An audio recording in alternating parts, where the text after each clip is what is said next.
الحمدللہ رب العالمین والصلاة والسلام علی من کان نبیا و آدم بین الماء والطین وعلی آلہ واصحابہ اجمعین اما بعد فاعوذ باللہ من الشیطان الرجیم بسم اللہ الرحمن الرحیم ان اللہ وملائکتہ یصلون علی النبی یا ایہا الذین آمنوا صلوا علیہ وسلموا تسلیما اللہم صلی علی سیدنا مولانا محمد وعلی آل سیدنا مولانا محمد صلاۃ دائمۃ بدوام الملک الحی القیوم۔ آج کی اس روحانی تربیتی نشست میں ہم آپ حضرات کے سامنے قرآن مجید فرقان حمید میں بیان کیے گئے انبیاء کرام علیہم السلام کے واقعات میں سے ایک جلیل القدر پیغمبر حضرت سیدنا یونس علیہ السلام کا واقعہ بیان کریں گے۔ یہ بات یاد رکھیے کہ قرآن کریم میں جتنے واقعات بیان ہوئے ہیں اللہ تبارک و تعالیٰ نے محض صرف قصے کہانی کے طور پر اس کو بیان نہیں کیا، بلکہ اس کے اندر کوئی نہ کوئی سبق اور کوئی نہ کوئی عبرت ہمارے لیے موجود ہے۔ عام طور پر جو واقعات بیان کیے جاتے ہیں انسان اسے سن لیتا ہے اور ایک کام سے سن کر دوسرے کام سے نکال لیتا ہے، لیکن قرآن مجید فرقان حمید میں جتنے واقعات بیان ہوئے ہیں وہ سب کے سب سچے ہیں اور اللہ تبارک و تعالیٰ نے ان میں کوئی نہ کوئی سبق ہمارے لیے رکھا ہے۔ اس لیے ہمیں یہ چاہیے کہ ہم ان قرآنی واقعات کو، ان سچے واقعات کو سچے دل کے ساتھ سنیں، غور و فکر کے ساتھ سنیں اور اس کو یاد رکھنے کی کوشش کریں، اور اس سے جو سبق ہمیں حاصل ہوتا ہے اس کو بھی یاد رکھیں اور عمل کرنے کی کوشش کریں۔ وما توفیقی الا باللہ العلی العظیم۔ حضرت سیدنا یونس علیہ السلام اللہ تبارک و تعالیٰ کے جلیل القدر پیغمبر تھے۔ آپ جانتے ہیں کہ اللہ تبارک و تعالیٰ نے نبی پاک علیہ الصلاۃ والسلام سے قبل جتنے انبیاء کرام علیہ السلام کو اس دنیا میں بھیجا، کسی علاقے کی طرف، کسی شہر کی طرف، کسی قوم کی طرف نبی یا رسول بنا کر بھیجا، یعنی ان کی رسالت عام نہیں تھی، خاص تھی۔ حضرت یونس علیہ السلام کو شہر نینوا کی طرف بھیجا۔ یہ شہر عراق میں ایک شہر ہے موصل، یہ اسی کا حصہ، اور یہ بڑا قدیم پرانا شہر ہے۔ اس کے باشندے کفر اور شرک میں مبتلا تھے، بت پرستی کرتے تھے، کئی خدا بنا رکھے تھے اور ہر قسم کی گمراہی میں مبتلا تھے۔ اللہ تبارک و تعالیٰ نے ان کی ہدایت کے لیے حضرت یونس علیہ السلام کو شہر نینوا میں بھیجا۔ یہ شہر اب بھی موجود ہے، موصل کے قریب ہے، عراق میں ہے، اور گزشتہ 4 سال قبل جب ہم عراق گئے تو ہم نے اس شہر کو دیکھا۔ یہ شہر اب بھی موجود ہے، اور حضرت سیدنا یونس علیہ السلام کا مزار مبارک بھی وہاں موجود ہے۔ بہر صورت انبیاء کرام علیہ السلام کی جو تبلیغ کا انداز ہوتا ہے اسی طریقے پر آپ نے تبلیغ شروع کی اور ان کو اس بت پرستی سے روکا، ایک خدا وحدہ لا شریک کے سامنے جھکنے کا حکم دیا۔ فرمایا ان خداؤں کو، ان بتوں کو جن کو تم خود تراشتے ہو، خود بناتے ہو اور ان کے سامنے جھک جاتے، اس سے زیادہ کم عقلی کی دلیل اور کیا ہو سکتی کہ بندہ خدا کو بنا رہا۔ ارے خدا کی شان یہ کہ بندے کو پیدا کرتا، تم نے خود بنایا اور اپنے سامنے رکھ کے کہتے ہو یہ خدا ہے۔ یہ کیسا خدا ہے جس کو بندے تخلیق کر رہے ہیں، بندے بنا رہے ہیں؟ وہ بات ان کے سمجھ میں نہیں آئی۔ آپ تبلیغ کرتے رہے، ان کو بتاتے رہے، سمجھاتے رہے، ہر طریقے سے ان کو ہدایت پہنچاتے رہے، لیکن جب ان کی سرکشی حد سے زیادہ بڑھ گئی، جب ان کی گمراہی حد سے زیادہ بڑھ گئی، جب ان کی نافرمانی حد سے زیادہ بڑھ گئی تب آپ نے انہیں عذاب کی خبر دے دی، اب تم پر اللہ کا عذاب نازل ہوگا۔ اور دیگر انبیاء کرام علیہ السلام ہم ان کے واقعات پڑھتے ہیں تو اس سے ہمیں یہ اندازہ ہوتا ہے کہ جب قوم نے انہیں ستایا، انہیں پریشان کیا، ان کی نافرمانی کی، ان کی حکم ذولی کی، سرکشی انتہا کو پہنچ گئی، انہوں نے عذاب کی خبر دے دی، عذاب نازل ہو گیا، قوم تباہ ہو گئی۔ کسی قوم پر پتھروں کا عذاب نازل ہوا، کسی پر مینڈک کا عذاب نازل ہوا، کسی پر آگ کا عذاب نازل ہوا، مختلف ادوار میں مختلف صورتوں میں عذاب نازل ہوتے رہے، قومیں تباہ برباد ہو گئیں، سوائے ایک ذات پاک مصطفیٰ صلی اللہ علیہ وسلم کے کہ سرکار نے سب کچھ اپنی ذات پر جھیل لیا مگر عذاب کی خبر نہیں دی، اور انہی کی وجہ سے عذاب موقوف رہا۔ بہر صورت حضرت یونس علیہ السلام نے فرمایا اب تم پر عذاب نازل ہوگا، تمہاری سرکشی، تمہاری گمراہی حد سے زیادہ بڑھ چکی ہیں۔ انہوں نے اس پر بھی توجہ نہیں دی، حالانکہ وہ یہ جانتے تھے کہ حضرت یونس علیہ السلام نے کبھی جھوٹ نہیں بولا، اور ظاہر ہے نبی جھوٹ بول ہی نہیں سکتا، نبی سچا ہوتا ہے اپنے قول میں بھی، اپنے فعل میں بھی۔ اس وقت انہوں نے دھیان نہیں دیا، آپ نے خبر دے دی اب تمہاری سرکشی انتہا کو پہنچ گئی، لہذا عذاب کل نازل ہو جائے گا۔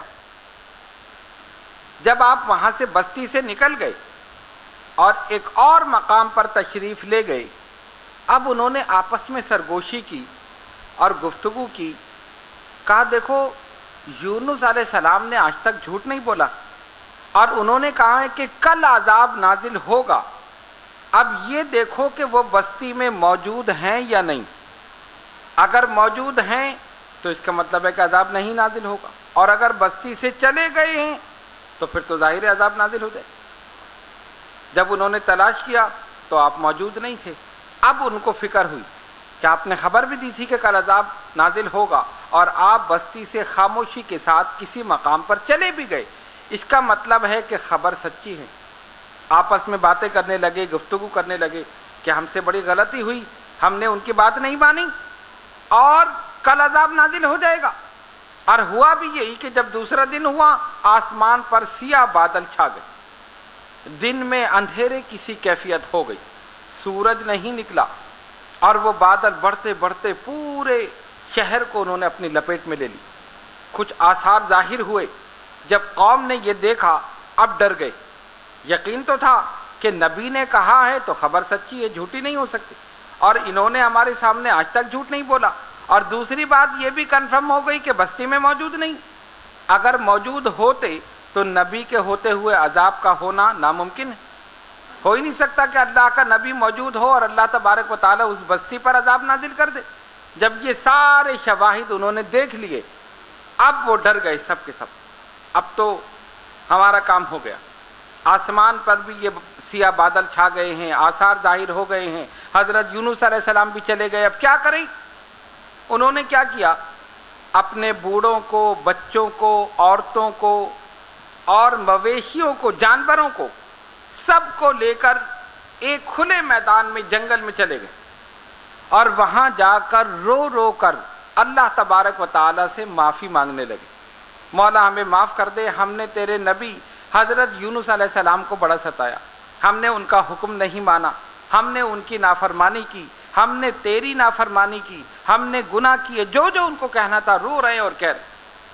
پھر ان کو خیال آیا کہ ہم نے آپس میں بھی تو ایک دوسرے کو ستایا، آپس میں بھی تو ایک دوسرے کے حقوق غصب کیے ہیں، کیونکہ آپ جانتے ہیں نا بندوں پر دو قسم کے حقوق ہیں، ایک ہیں حقوق العباد جو ایک بندے کا دوسرے پر، اور ایک ہے حقوق اللہ، اللہ کے حقوق بندوں پر، نماز، روزہ، حج، زکوٰۃ، صدقات، یہ تمام چیزیں اللہ کے حقوق بندوں پر ہیں، لازم ہے بندوں پر کہ یہ حقوق ادا کریں، اور ایک بندے کا دوسرے سے تعلق، ایک مسلمان کا دوسرے سے تعلق، یہ حقوق ہیں آپس میں، آپ پر آپ کے بچوں کا بھی حق ہے، آپ کی بیوی کا بھی حق ہے، آپ کے دوستوں کا بھی حق ہے، آپ کے والدین کا بھی حق ہے، آپ کے عزیز و رشتہ داروں کا بھی حق ہے. یہ جتنے بھی حقوق ہیں انہیں کہا جاتا ہے حقوق العباد. اور یاد رکھیے اللہ تبارک و تعالیٰ اپنا حق معاف فرما دے گا، لیکن قیامت میں حقوق العباد اس وقت تک معاف نہیں ہوں گے جب تک کہ بندہ بندے کے حق کو معاف نہیں کرے گا. بات سمجھ رہے ہیں آپ؟ ہم پر جن کا حق ہے اگر ہم نے ان کے حقوق ادا نہیں کیے، غصب کیے ہیں جان بوجھ کر، جب تک وہ ہمیں معاف نہیں کرے گا خالق کائنات بھی معاف نہیں کرے گا. اس لیے حقوق العباد اور حقوق اللہ یہ دونوں، ان دونوں پر بڑے غور اور فکر کے ساتھ عمل کرنا چاہیے، اور یہ سوچ لینا چاہیے کہ اللہ تبارک و تعالیٰ سے آپ معافی مانگیں، رو رو کر گڑ گڑا کر معاف کر دے گا. لیکن جس کا حق آپ نے غصب کیا ہے، بیواؤں یتیموں کا مال کھایا ہے، کہ امانت میں خیانت کی ہے، کسی کے ساتھ وعدہ خلافی کی ہے، کسی کا دل دکھایا ہے، یہ جتنی چیزیں ہیں یہ جب تک وہ شخص معاف نہیں کرے گا خالق کائنات معاف نہیں کرے گا. اب جب ان کو خیال آیا ہم نے ایک دوسرے کے ساتھ زیادتی کی ہے تو انہوں نے کیا کیا، آپس میں ایک دوسرے کو معاف کر دیا. میں نے تمہارے ساتھ کی ہے، اس نے کہا میں نے تمہارے ساتھ، تم مجھے معاف کر دو میں تمہیں معاف کر دوں. حضرت یونس علیہ السلام کی قوم نے آپس میں یعنی حقوق العباد جو تھے ایک دوسرے کے ساتھ جو زیادتی کی تھی، جو بھی ظلم و ستم کیا، ایک دوسرے کو معاف کر دیا. اور جب قوم نے ایک دوسرے کو معاف کر دیا پھر انہوں نے رو کر گڑ گڑا کر اللہ کی بارگاہ میں عرض کی، مولا تیرا عذاب سر پر پہنچ چکا ہے، تیرے نبی کی خبر سچی ہے، واقعی ہم سے گناہ ہوئے ہیں تو ہمیں معاف فرما. رو رہے ہیں، گڑ گڑا رہے ہیں، معافی مانگ رہے ہیں. اور آپ جانتے ہیں کہ جب کوئی بندہ سچے دل کے ساتھ معافی مانگتا ہے، کتنا ہی بڑا گناہ گار کیوں نہ ہو، خالق کائنات اپنی رحمت سے معاف فرما دے. یہ اس کی شان کریمی ہے. وہ سرکار نے فرمایا وہ بندوں سے اتنی محبت کرتا ہے جس طرح تمہاری ماں تم سے محبت کرتی ہے اس سے زیادہ تمہارا رب تم سے محبت کرتا ہے. ماں کی محبت بے مثال ہے. ماں کی محبت کا کوئی دوسری مثال نہیں مل سکتی. بے لوث محبت ہے ماں کی. کہا جس طرح ماں محبت کرتی ہے اس سے زیادہ تمہارا رب تم سے محبت کرتا ہے. اس نے تمہیں بنایا ہے، وہ کیسے تمہیں عذاب دے گا؟ اگر سچے دل سے معافی مانگ لو اگلے پچھلے سارے گناہوں کو معاف فرما. وہی ہوا، رو کر گڑ گڑا کر معافی مانگی، خالق کائنات نے عذاب موقوف کر دی. جو بدلی چھا گئی تھی، جو دن میں اندھیرے کی کیفیت ہو گئی تھی، جو آسمان پر سیاہ بادل چھا گئے تھے، آہستہ آہستہ چھٹنا شروع ہو. اس بات کی دلیل تھی کہ اللہ تعالیٰ نے اس قوم کو معاف کر دیا. ادھر کیا ہوا، عذاب موقوف ہو گیا. اب یہ سارے خوش ہو گئے، اللہ تعالیٰ نے ہمیں معاف کر دیا. مولا آج سے ہم تیرے نبی حضرت یونس علیہ السلام کی فرما برداری کریں گے، جو وہ کہیں گے ہم وہی مانیں گے، ان کی حکم عدولی نہیں کریں گے. تیرا کرم ہے تو نے عذاب موقوف کر دیا. عذاب ٹل گیا. حضرت یونس علیہ السلام جو کسی اور مقام پر گئے تھے، جب آپ واپس تشریف لائے آپ نے دیکھا عذاب موقوف ہو گیا. کچھ لوگ تھے وہ آگے بڑھے، انہوں نے کہا آئیے اپنی قوم میں چلیں، آپ چل کر ان کو ہدایت دیں. فرمایا نہیں، اب میں قوم میں نہیں جاؤں گا. کیوں؟ میں نے تو ان کو عذاب کی خبر دی تھی، اور عذاب آیا یعنی اس کے اثرات ظاہر ہوئے اور پھر چلے گئے. اب قوم مجھے جھوٹا سمجھے گی. بات تو غلط ہو گئی نا. آپ نے کہا تھا عذاب نازل ہوگا اور عذاب نازل نہیں ہوا. جب میں قوم میں جاؤں گا تو وہ کہے گی تو آپ نے تو غلط کہا تھا، آپ نے تو معاذ اللہ جھوٹ بولا تھا کہ عذاب نازل ہوگا، یہاں تو کچھ بھی نہیں ہوا. یہ سوچ کر آپ قوم میں نہیں گئے بلکہ واپس آ گئے. شہر نینوا میں داخل نہیں ہوئے، وہیں سے واپس پلٹ آئے اور آپ نے کسی اور شہر جانے کا ارادہ کیا. دریا پر پہنچے، سمندر پر کشتی موجود تھی، اس میں سوار ہو گئے. اب کشتی چلتی رہی، جب بیچ سمندر میں پہنچی وہیں پر تلاطم کا شکار ہو گئی. ایسا محسوس ہوا جیسے طوفان. بعض لوگوں نے یہ لکھا کہ کشتی کھڑی ہو گئی یعنی آگے نہیں بڑھ رہی تھی. اب بعض نے لکھا کہ طوفان میں آ گئے. اور ان لوگوں کا یہ عقیدہ تھا کہ کشتی اس وقت آگے نہیں بڑھتی جب کوئی بھاگا ہوا غلام کشتی میں سوار ہو، جو اپنے آقا کی نافرمانی کر کے آیا ہو، بھاگ کر آیا ہو، جب وہ کشتی میں سوار ہوگا کشتی آگے نہیں بڑھے گی، ڈوب جائے گی یا طوفان کا شکار ہو جائے گی، جو بھی ہوگا منزل پر نہیں پہنچے گی۔ انہوں نے کہا قرعہ ڈالو، کون آدمی ہے جو آقا کی نافرمانی کر کے آیا ہے، کون ہے جو اب بھاگ کر آیا ہے، بھاگا ہوا غلام ہے۔ جب قرعہ ڈالا تو نام نکلا حضرت یونس علیہ السلام۔ آپ نے فرمایا ہاں میں ہی ہوں، میں اپنے آقا سے اپنے رب سے بھاگ کر آیا، اپنے اوپر لے لیا سارا، میں ہی گناہ گار ہوں، میں ہی سیاکار ہوں، میری طرف سے یہ سب میری وجہ سے ہو رہا ہے۔ لوگوں نے دیکھا اور آپ کو اٹھا کر سمندر میں پھینک دیا۔ ان کا طریقہ یہی تھا، اگر کوئی ایسا غلام آ جائے جس کی وجہ سے کشتی آگے نہ بڑھے، طوفان کا شکار ہو جائے، اس کو اٹھا کر پھینک دے، بھائی اس کی وجہ سے ہو رہا۔ انہوں نے سمندر میں پھینک دیا، کشتی پھر چلنی شروع ہو۔ اور ادھر اللہ تبارک و تعالیٰ نے کیسا انتظام فرمایا کہ ادھر آپ کو سمندر میں پھینکا جا رہا تھا، ادھر ایک مچھلی کو حکم ہوا کہ جاؤ میرے نبی کو اپنے پیٹ میں لے لو، وہ منہ کھول کر کھڑی ہو گئی، ادھر پھینکا گیا، اس نے اپنے پیٹ میں لے لیا اور سیدھے لے کر اب وہ چلنی شروع ہو گئی۔ بعض حضرات نے لکھا، علماء نے، مفسرین نے، کہ 40 روز تک وہ گھومتی رہی۔ اب مچھلی کے پیٹ میں اندھیرا ہے،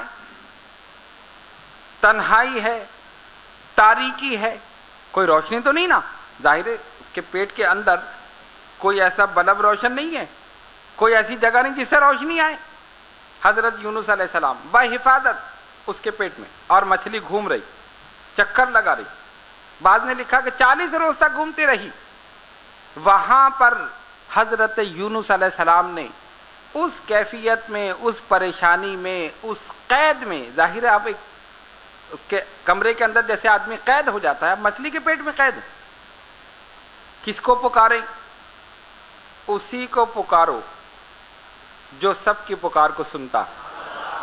فوراً آپ کی زبان پر جاری ہوا، لا الہ الا انت سبحانک انی کنت من الظالمین، کوئی معبود نہیں مگر تیرے سوا، سبحانک تو پاک ہے، انی کنت من الظالمین میں ہی ہوں ظلم کرنے والوں میں نے خود اپنی جان پر ظلم کیا ہے، تو نے نہیں، میں نے اپنی جان پر ظلم کیا۔ پڑھتے رہے مسلسل پڑھتے رہے، اللہ تبارک و تعالیٰ کو رحم آیا اور مچھلی کو حکم ہوا کہ ہمارے نبی کو ساحل پر آ کر نکال دو۔ اس نے آ کر منہ کھولا اور آپ کو اگل دیا، آپ ساحل پر آ گئے۔ لیکن اتنے عرصے مچھلی کے پیٹ میں رہنے کی وجہ سے آپ کی جلد جو تھی وہ بہت نرم ہو گئی، کوئی ہوا کا راستہ نہیں، کوئی آکسیجن، کوئی ایسی صورت نہیں، بلکہ زندہ رہنا تو آپ کا معجزہ تھا، اللہ تبارک و تعالیٰ کا کرم تھا، مچھلی کے پیٹ میں بھی زندہ رکھا۔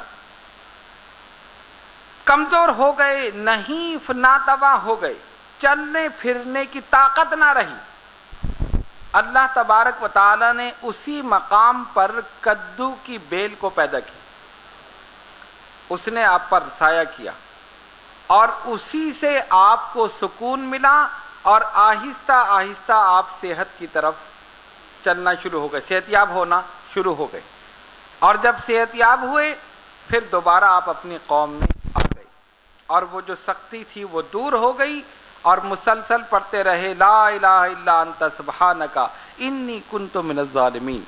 یہ واقعہ اللہ تبارک و تعالیٰ نے قرآن مجید فرقان حمید میں بیان فرمایا۔ اب اس واقعے سے ہمیں کیا سبق ملا؟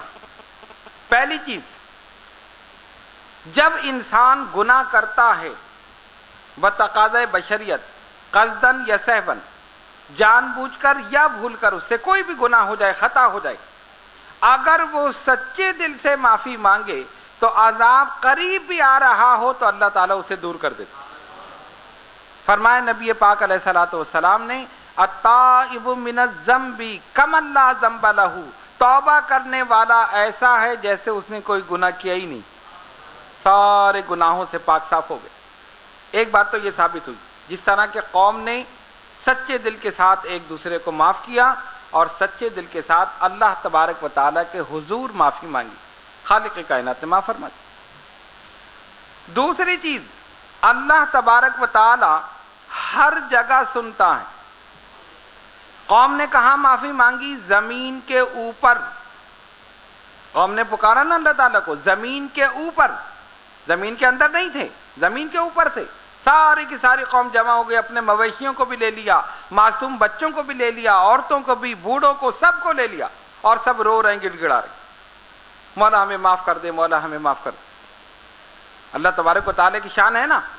حضرت سیدنا موسیٰ علیہ السلام کے زمانے میں قوم نے سرکشی کی، موسیٰ علیہ السلام نے فرمایا مولا انہیں زمین میں دھسا دے، زمین میں دھسنے لگے، رو رہے ہیں معاف کر دے، موسیٰ ہمیں معاف کر دو۔ فرمایا نہیں، تمہاری سزا یہی ہے۔ اللہ نے فرمایا موسیٰ جس طرح یہ رو کر تجھ سے معافی مانگ رہے تھے، مجھ سے معافی مانگتے تو میں فوراً معاف کر دیتا، مجھ سے مانگتے تو میں فوراً معاف کر دیتا۔ اللہ تبارک و تعالیٰ کی شان دیکھو، کیسا ہی گناہ گار ہو اگر سچے دل سے توبہ کرے، اگلے پچھلے سارے گناہ معاف کر دیتا، معاف کر دیا۔ قوم نے پکارا زمین کے اوپر، ان کو معاف کر دیا، اس نے پکار سن لی۔ اور اس کے نبی نے پکارا مچھلی کے پیٹ میں تاریکی میں، وہاں بھی اس نے سن لیا اور ان کو نجات دی۔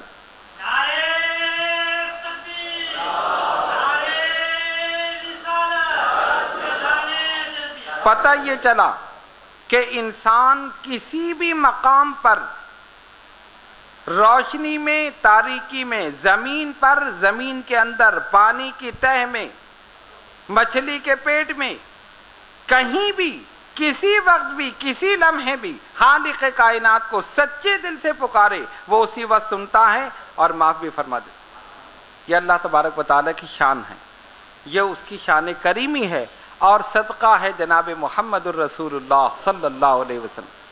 ہم اگر عذاب سے بچے ہوئے ہیں تو نبی پاک علیہ الصلوۃ والسلام کی وجہ سے بچے ہوئے، ورنہ جتنی چیزیں دیگر قوموں میں تھیں جو ہم سے پہلے گزر چکی، ساری بدکاریاں اس قوم میں موجود ہیں، ساری موجود ہے نا، لیکن پھر بھی عذاب نازل نہیں ہوتا نبی پاک علیہ الصلوۃ والسلام کی وجہ سے۔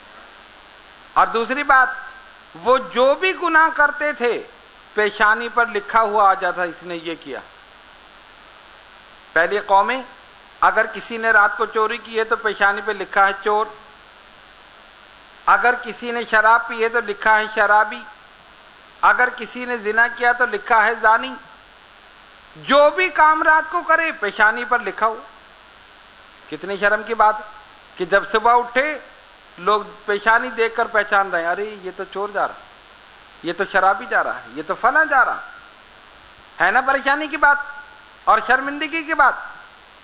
لیکن یہ صدقہ ہے نبی پاک علیہ الصلوۃ والسلام کا کہ رات میں آدمی کچھ بھی کر لے، صبح اسی طرح وہ لوگوں کے سامنے پھر رہا، پیشانی پر لکھا نہیں ہے۔ اللہ تبارک و تعالیٰ نے اپنے حبیب کی وجہ سے عیبوں پر پردہ ڈال دیا، پردہ پوشی فرما دی، وہ بڑے متقی پرہیزگار بن کر پھر رہا۔ لیکن حقیقت حال کیا ہے؟ ہم یہ کہتے ہیں آج بھی پیشانی پر لکھا ہوتا ہے، آج بھی پیشانی پر لکھا ہوتا ہے، پڑھنے والے پڑھ لیتے ہیں، دیکھ لیتے ہیں۔ پیشانی کو پڑھنے والی نظر چاہیے، پیشانی پر جو لکھا ہے اس کو پڑھنے والی نظر چاہیے۔ ظاہری طور پر اللہ تبارک و تعالیٰ نے پردہ ڈال دیا، ظاہری طور پر آپ دیکھیں کسی کی پیشانی پر نہیں لکھا۔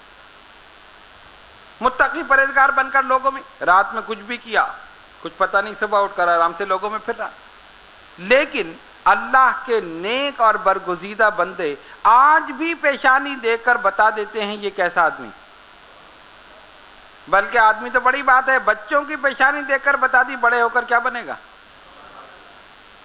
اس کی پیشانی بتا رہی ہے کہ ولایت کے مقام کو پہنچے گا، کسی کو کہہ دیا پیشانی دیکھ کر بتائیے، بتا رہی ہے پیشانی کہ یہ بڑے ہو کر کیا کام کرے گا۔ آج بھی لکھا ہے، پڑھنے والی نگاہ چاہیے۔ حضرت مجدد الفسانی شیخ احمد سرہندی فاروقی رحمۃ اللہ علیہ، جن کا مزار مبارک سرہند شریف میں انڈیا میں، ان کے صاحبزادے علم دین حاصل کر رہے ہیں۔ ایک دن ان کے استاد سے ملاقات ہو گئی، انہوں نے غور سے دیکھا اور ان کے جانے کے بعد کہا بیٹا میں نے تمہارے استاد کی پیشانی پر شقی لکھا ہوا دیکھا. شقی، شقی کے معنی بدبخت. صاحبزادوں نے دیکھا، کہا ابا حضور یہ تو عجیب سی بات ہے، یہ تو ہمارے استاد ہیں. کہا میں نے لکھا ہوا دیکھا، پیشانی پر شقی لکھا. پھر آپ دعا کریں، اللہ کی بارگاہ میں دعا کریں کہ شقی کے بجائے سعید ہو جائیں، بدبخت کے بجائے نیک بخت ہو جائیں. فرمایا ہاں ہم دعا کریں گے. پھر آپ نے دعا کے لیے دستے مبارک اٹھائے، ان کے لیے دعا کرتے رہے. پھر کچھ دن کے بعد بتایا الحمدللہ آج ہم نے ان کی پیشانی پر سعید لکھا ہوا دیکھا، نیک بخت. پتہ چلا کہ اللہ کے نیک بندوں کی دعاؤں سے جو شقی ہوتے ہیں سعید ہو جاتے، بدبخت آتے ہیں نیک بخت ہو جاتے. اپنی نگاہ سے دیکھ لیے. کہنے کا مقصد یہ کہ آج بھی لکھا ہے، ظاہری طور پر نگاہوں سے پوشیدہ ہے، لیکن جو نگاہیں دیکھنے والی ہیں وہ آج بھی دیکھ رہی ہیں، پڑھ رہی ہیں کہ یہ آدمی کیسا ہے، شقی ہے یا سعید ہے، بدبخت ہے یا نیک بخت. مار صورت پتہ یہ چلا کہ جب بندہ سچے دل کے ساتھ اللہ تبارک و تعالیٰ کے حضور معافی مانگتا ہے تو اللہ رب العالمین جل جلالہ عم نوالہ اس کی اس معافی کو ضرور قبول فرما لیتا، جس طرح کہ حضرت یونس علیہ السلام کی قوم نے معافی مانگی. تیسری چیز یہ معلوم ہوئی کہ انسان جہاں سے بھی پکارے اللہ تبارک و تعالیٰ سنتا ہے. چوتھی چیز یہ کہ نبی کی خبر غلط نہیں ہوتی. حضرت یونس علیہ السلام نے جو خبر دی وہ بالکل سچی تھی. اگر قوم معافی نہ مانگتی اللہ کا عذاب نازل ہو جاتا اور وہ سب کے سب تباہ ہو جاتے، برباد ہو جاتے. تاریخ اٹھا کر دیکھیں اور قرآن مجید فرقان حمید نے انبیاء سابقین کے جو واقعات بیان فرمائے ہیں وہ آپ پڑھ کر دیکھیں تو پتہ یہ چلے گا کہ 1,24,000 پیغمبر علیہ السلام یا کم و بیش جتنے بھی اس دنیا میں آئے، جب بھی ان کی قوم نے ستایا فوراً ان کے لیے دعا کر دی، دعائے ضرر، مولا اس قوم کو تباہ کر دے، برباد کر دے، نیست و نابود کر دے.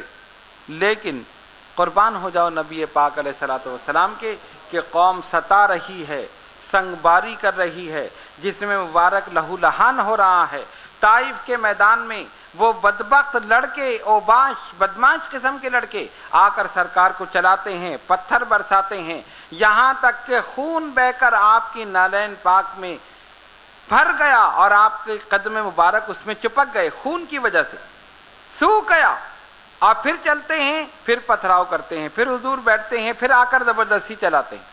ایسے موقع پر اگر کوئی اور انسان ہو تو اسی وقت ان کے لیے دعائے ضرر کر دے، مولا ان کو تباہ کر دے، برباد کر دے.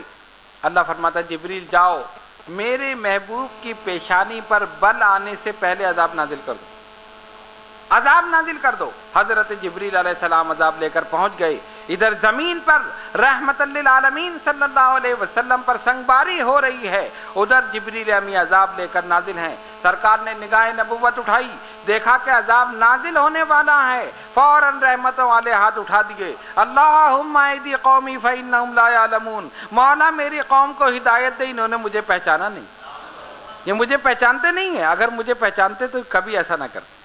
یہ نہیں جانتے میں ان سے کتنی محبت کرتا ہوں. میں تو رحمت للعالمین ہوں، رحمت للمسلمین نہیں ہوں، میں پورے عالمین کے لیے رحمت ہوں. اگر صرف مسلمانوں کے لیے ہوتے تو ان کے لیے دعائے ضرر کرتے.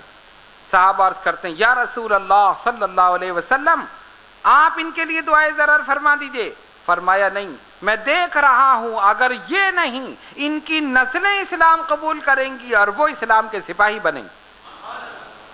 اگر دعائے ضرر فرما دیتے سب کے سب تباہ ہو جاتے، ختم ہو جاتے.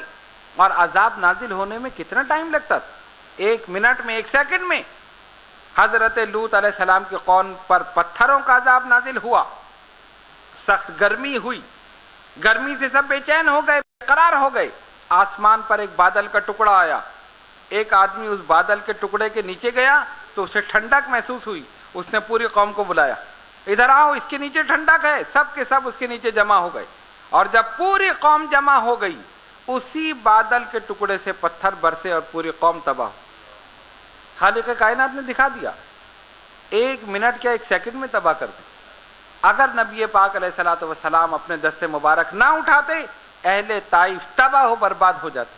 لیکن قربان ہو جاؤ رحمت للعالمین شفیع المذنبین محبوب رب العالمین صلی اللہ علیہ وسلم کے فرمانے انہوں نے مجھے پہچانا ہی نہیں.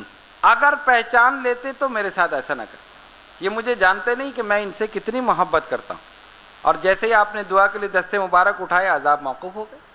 اور وہی ہوا کہ بعد میں انہی کی نسلوں میں لوگوں نے اسلام قبول کیا اور وہ اسلام کے سچے سپاہی بنے. میرے بزرگوں اور دوستوں، اس واقعے سے ہمیں یہ پتہ چلتا ہے کہ اللہ تبارک و تعالی ہر دور میں قوموں کی اصلاح کے لیے، معصیت کے بڑھتے ہوئے رجحان کو روکنے کے لیے، ان کی ہدایت کے لیے، ان کی تربیت کے لیے مختلف ادوار میں، مختلف علاقوں میں، مختلف شہروں میں انبیاء کرام علیہ السلام کو بھیجتا رہا. جنہوں نے اطاعت اور فرما برداری کی وہ کامیاب ہو گئے، اور جنہوں نے سرکشی کی ان پر عذاب نازل کیا گیا اور وہ تباہ و برباد ہو. آج ان کا نام و نشان تک نہیں. قوم لوط کہاں ہیں؟ قوم عاد کہاں ہیں؟ قوم مدین کہاں ہیں؟ قوم جبارین کہاں ہیں؟ بڑے بڑے طاقتور، یعنی قوم جبارین جن کے قد لمبے تھے، جن کے جسم بہت بڑے تھے، جن کے اندر بہت طاقت تھی کہ آج کل کا بڑے سے بڑا طاقتور پہلوان آدمی ان سے مقابلہ نہیں کر سکتا. کہ جب حضرت موسیٰ علیہ السلام کو حکم ہوا کہ اس قوم جبارین سے مقابلہ کرو اور آپ بنی اسرائیل کو لے کر آگے بڑھے، بنی اسرائیل ڈر گئے. نہیں ہم ان سے نہیں لڑ سکتے، ارے یہ تو بڑے طاقتور ہیں، ہم نہیں لڑ سکتے. اور جا کر بیٹھ گئے. کہتے موسیٰ فاذهب انت وربک فقاتلا، موسیٰ آپ اور آپ کا رب جا کر لڑے، ہم تو یہاں بیٹھے. آپ اور آپ کا رب لڑے، ان سے ہم کیسے لڑیں گے؟ یہ تو بڑے طاقتور ہیں. موسیٰ علیہ السلام پریشان ہوئے، اور اس کی سزا بنی اسرائیل کو یہ ملی کہ میدان تی میں 40 سال وہ سرگردہ پھرتے رہے. 40 سال پھرتے رہے، اللہ کی نافرمانی کی، موسیٰ علیہ السلام کے حکم کی نافرمانی. یہ موسیٰ علیہ السلام کی قوم، اور قربان ہو جاؤ حضور علیہ الصلوۃ والسلام کے صحابہ کے، کہ جب سرکار نے فرمایا جہاد کرو، صحابہ تلواریں لے کر کھڑے ہو گئے اور عرض کرتے ہیں اللہ کے حبیب علیہ الصلوۃ والسلام، ہم موسیٰ علیہ السلام کی قوم نہیں ہیں جو ہم آپ سے کہیں کہ آپ اور آپ کا رب جا کر لڑے، ہم یہاں بیٹھے ہیں. اے اللہ کے حبیب، جہاں پسینہ گرے گا اپنا خون بہا دیں گے، اپنا خون بہا دیں گے. اور عمل کر کے دکھا دیا، اپنی جانوں کو سرکار پر قربان کر دیا اور جنت الفردوس میں پہنچ گئے. نہ ایسا آقا دوسرا ہوا، نہ ایسے ماننے والے دوسرے. وہ آقا بھی بے مثال تھا، ان کے صحابہ بھی بے مثال. ان کا بھی جواب نہیں تھا، ان کا بھی جواب نہیں. وہ ایسے محبت کرنے والے. پتہ یہ چلا کہ جس نے اطاعت کی، فرما برداری کی، اس دنیا میں بھی کامیاب ہوا اور آخرت میں بھی کامیاب. اور جن قوموں نے نافرمانی کی، اللہ تبارک و تعالیٰ نے ان کو درس عبرت بنا دیا، عبرت کا نشان بنا دیا. آج بھی یہ تمام واقعات موجود ہیں. قرآن مجید فرقان حمید اٹھا کر دیکھیے، اللہ تبارک و تعالیٰ نے جتنے انبیاء کرام علیہ السلام کے واقعات بیان کیے ہیں، ہر واقعے میں ہمارے لیے درس موجود ہے، عبرت موجود ہے اگر ہم اس سے حاصل کریں. قرآن نے کہا لعبرۃ لأولی الابصار، عقل مندوں کے لیے اس میں عبرت ہے. جو بے عقل ہے ان کے لیے تو ہے ہی نہیں، وہ تو محض قصے کہانیاں سمجھتے ہیں بلکہ پڑھتے ہی نہیں. آج ہم ناول پڑھنے میں خوشی محسوس کرتے ہیں، کہانیاں پڑھنے میں خوشی محسوس کرتے ہیں. کیا یہ ناول، یہ کہانیاں سچی ہیں؟ ایک آدمی بیٹھ کر لکھ رہا ہے، اپنے ذہن سے بنا رہا. جو لوگوں نے لکھی مت پڑھو، جو خالق کائنات نے لکھی وہ پڑھو، اس لیے کہ اس میں جھوٹ ہو سکتا ہے، قرآن میں جھوٹ نہیں. قرآن بالکل سچے سچے واقعات بیان کر رہا، اور ہر واقعہ بیان کرنے کے بعد جب اس کو پڑھیں، اس کو سمجھیں، اس پر غور کریں، تو آئندہ زندگی کے لیے ہمارے لیے اس میں ہدایت ہے، سبق ہے، عبرت ہے، اگر ہم اس سے کچھ حاصل کرنا چاہیں. تو آج ہم نے آپ کے سامنے حضرت سیدنا یونس علیہ السلام کا واقعہ بیان کیا. اللہ فرماتا ہے فلولا کانت قریۃ آمنت فنفع ایمانها الا قوم یونس، تو یونس کے لوگوں کے سوا کوئی اور بستی ایسی کیوں نہ ہوئی کہ اس کے لوگ ایمان لے آتے اور انہیں بھی ایمان کا نفع دیا جاتا، اور لوگ ایمان لاتے اور انہیں بھی ایمان کا نفع دیا جاتا. لما آمنوا کشفنا عنہم عذاب الخزی فی الحیات الدنیا ومتعناہم الی حین. وہ لوگ جب عذاب آنے سے پہلے صرف اس کی نشانی دیکھ کر ایمان لے آئے تو دنیاوی زندگی میں ان پر ذلت کا عذاب دور کر دیا گیا، موقوف کر دیا گیا۔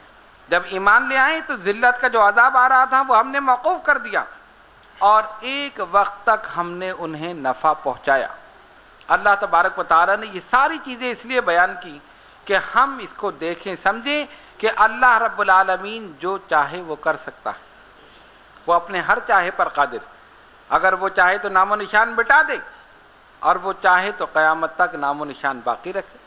تو اگر ہم یہ چاہتے ہیں کہ ہمارا نام و نشان قیامت تک باقی رہے تو نبی پاک علیہ الصلوۃ والسلام کی سچی اتباع کریں، محبت کریں، فرما برداری کریں، اطاعت کریں۔ اسی میں فلاح ہے، اسی میں نجات ہے، اسی میں کامیابی۔ جو دعا حضرت یونس علیہ السلام نے مچھلی کے پیٹ میں کی اور جو آیت پڑھی لا الہ الا انت سبحانک انی کنت من الظالمین، نہیں کوئی معبود سوائے تیرے، بے شک میں ہی ہوں جو ظالموں میں سے ہوں، میں نے اپنی جان پر ظلم کیا، یہ اس کا ترجمہ ہے۔ یہ ایسی آیت ہے، بزرگان دین نے لکھا کہ کسی بھی مشکل وقت میں اگر آپ پڑھیں اللہ تبارک و تعالی ضرور رحمت نازل فرمائے، اور اس کی برکت سے مشکلات کو، پریشانیوں کو دور فرما دے۔ اسی لیے آپ دیکھتے ہیں کہ ہم اجتماعی طور پر اس کو پڑھتے ہیں۔ بزرگان دین نے اجتماعی طور پر اس کو پڑھنے کا حکم دیا۔